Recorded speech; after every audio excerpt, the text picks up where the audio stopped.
on ajoute une cage de sécurité, mais non seulement pour la sécurité, mais aussi pour raffermir la rigidité de la coque, raffermir la rigidité de la voiture, et aussi évidemment des éléments de sécurité instinctifs. Au niveau de la suspension, on a la possibilité d'effectuer un assez grand nombre de changements, de modifications au niveau de la suspension, ainsi qu'au moteur.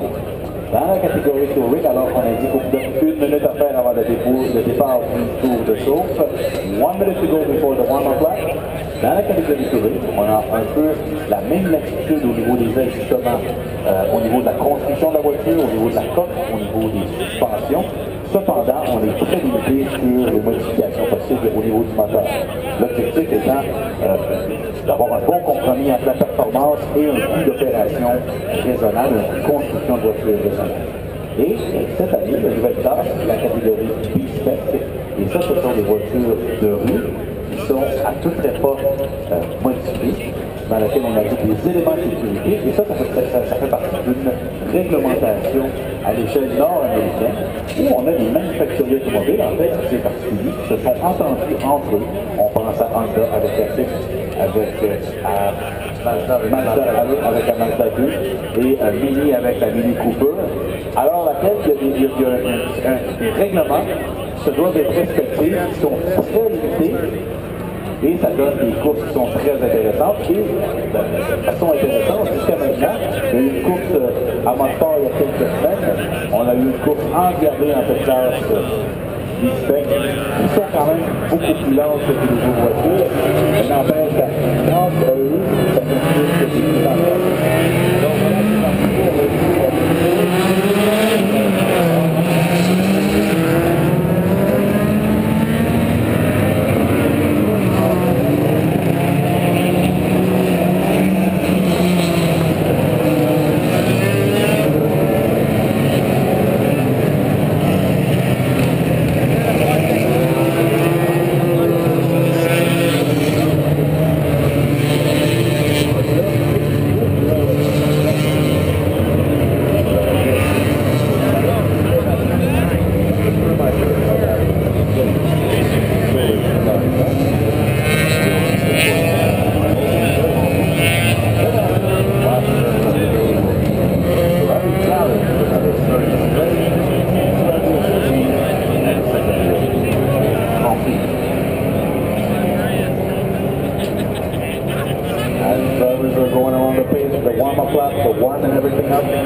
the equipment up to speed, up to temperature, ready to go.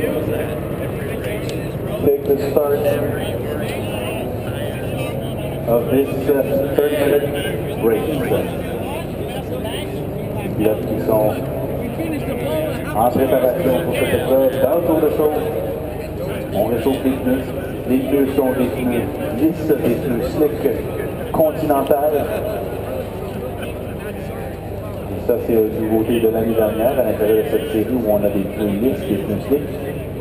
Chose que les compétiteurs ont très bien apprécié parce qu'il s'agit vraiment de pneus de compétition. Ils n'ont qu'un objectif, c'est la compétition et l'adhérence. Alors que dans le passé, dans les séries de ce type, on utilisait des pneus grand public, des pneus destinés à l'utilisation routière. Et là, on a vraiment des vrais pneus courses, des pneus slick qui donnent énormément d'adhérence et ça aide beaucoup dans les virages, d'abord et avant tout au freinage.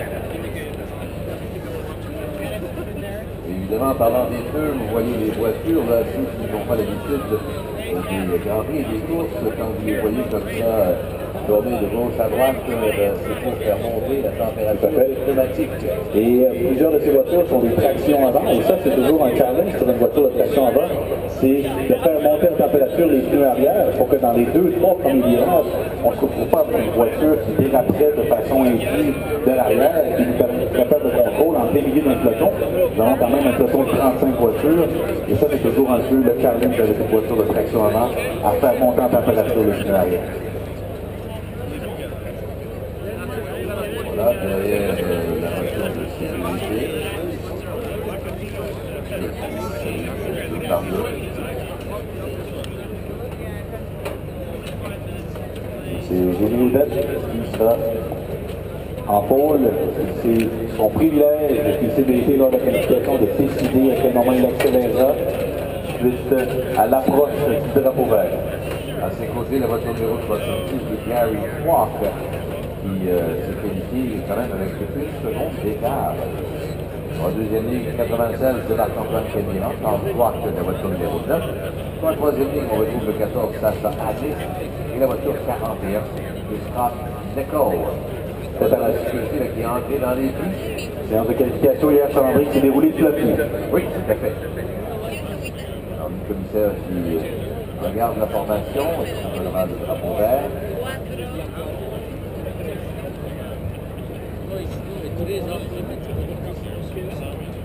Et voilà, c'est parti pour cette course du Canadian Touring Car Championship. Excellent départ pour Rémi Odette, qui conserve la position de tête en entrant dans le virage de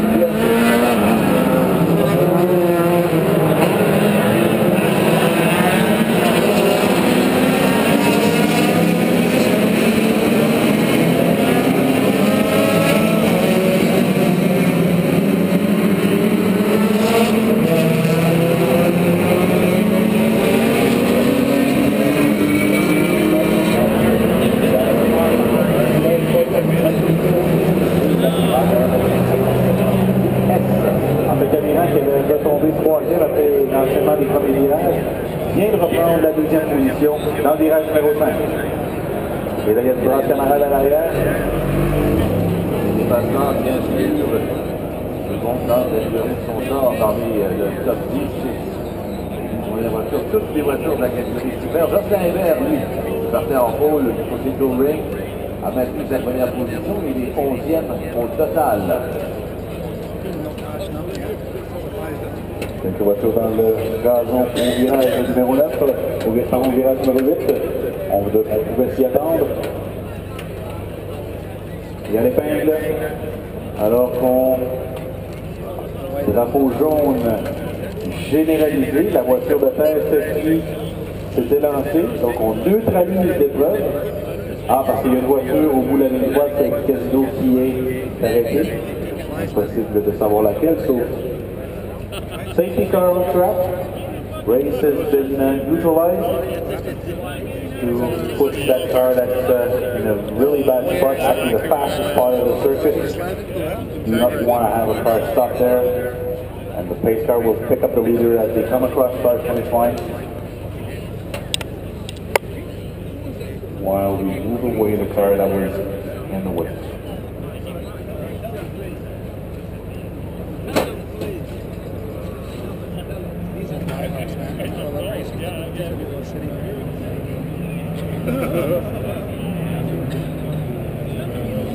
Évidemment, cela va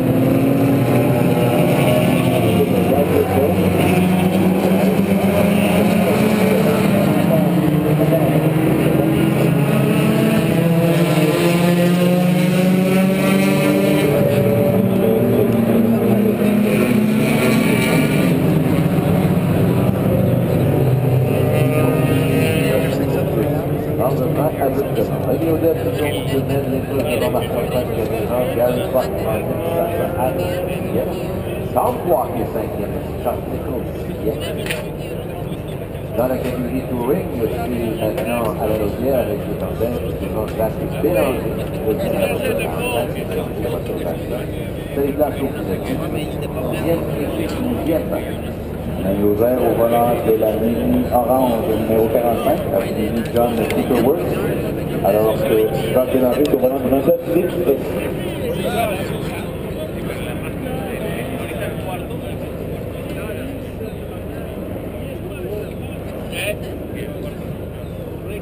So Rémi Odette will lead the way in front of Marc-Antoine Caméran when the race will resume. Odette will be leading the way. We look in the touring category.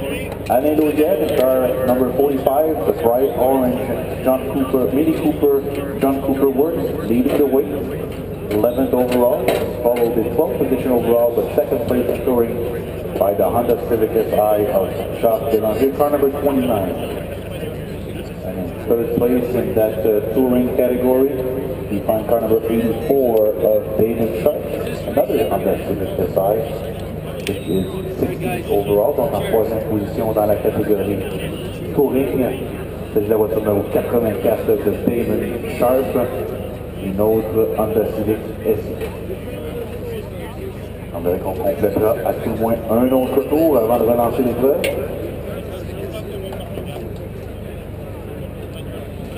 Oui, donc un tour supplémentaire avant de relancer l'épreuve.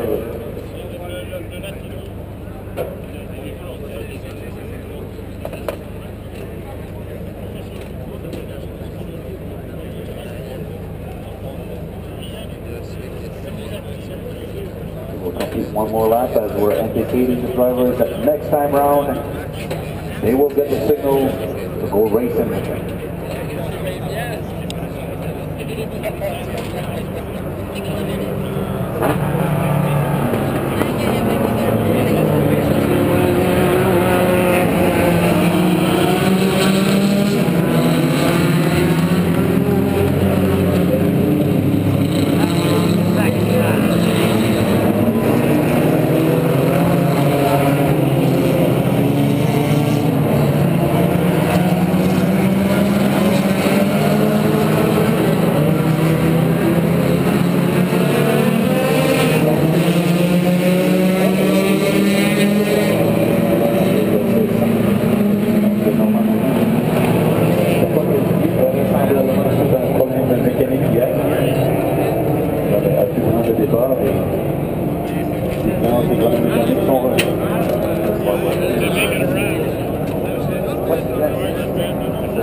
Ça peut devenir hasardeux pour les pilotes d'avoir une voiture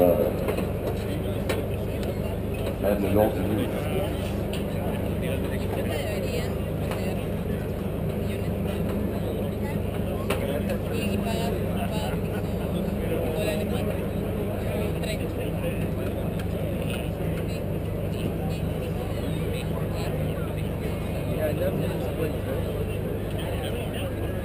Entre 5 voitures au départ, déjà un avantage, c'est du bon.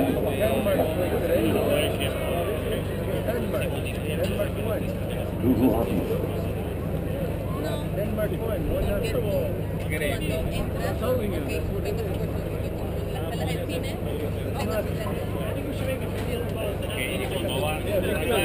La voiture de tête dans le dernière ligne droite, on peut s'attendre à l'avoir entrée dans les puits.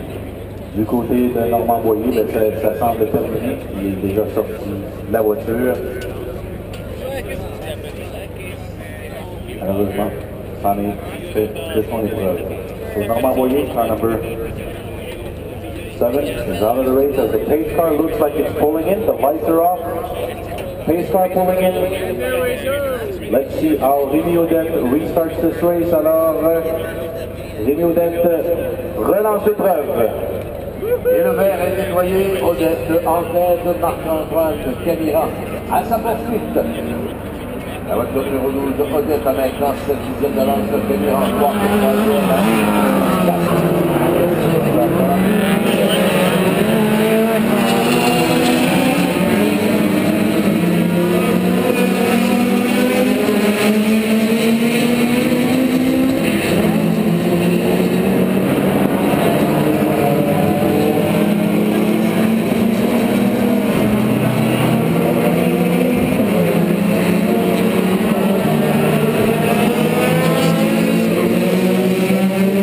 Thank you.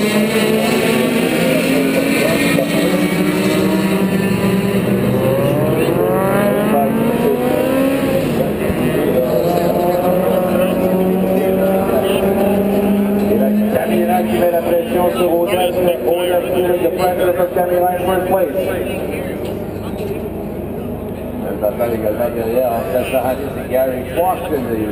Sur 70 pour Quark et 14 pour Saranis. Ça promet à l'épingle, dans la boîte de vitesse de Richelieu. Même chose pour Alice. Il va tenter vers l'intérieur à Quark et voilà, Alice passe devant. Et il se retrouve maintenant troisième, mais Quark n'a pas dit son dernier mot. Sauf que là, Alice a pris le coup et conserve la place pour bien atterrir. Voyons voir, Quark semble avoir plus de puissance dans la ligne droite, à tout le moins c'est côte à côte. Quark sera à l'intérieur, Odette lui qui en tête, protège, Camira part. La WWE, plus puissant, et le Camira, il va de glissade au freinage, c'était limite, mais Camira mène l'épreuve.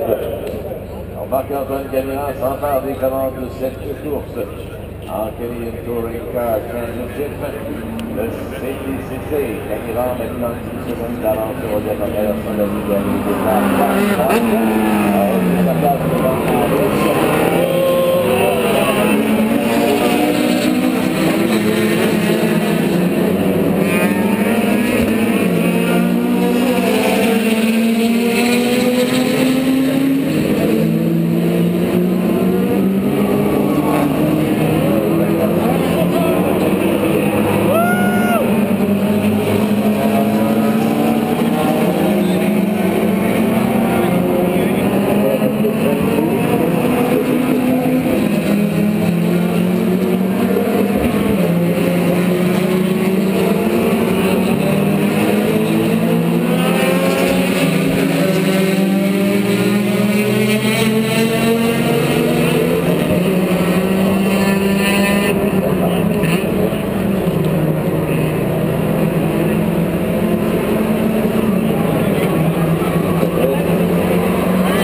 dans la voiture de l'équipe Lombardi Honda.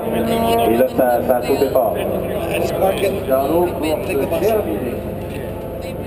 Juste au niveau des vannes. Il va changer de matériel. C'est terminé pour lui pour aujourd'hui.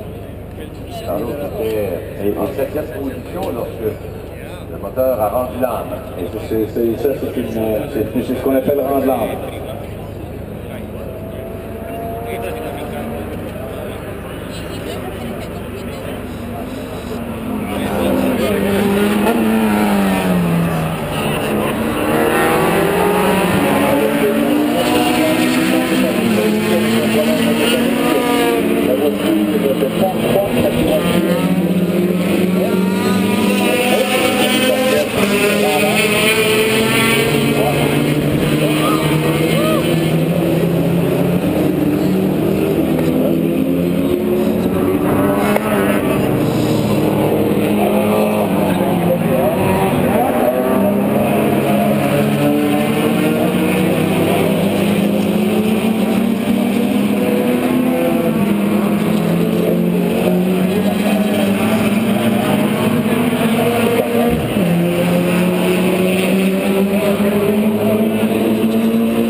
Camila qui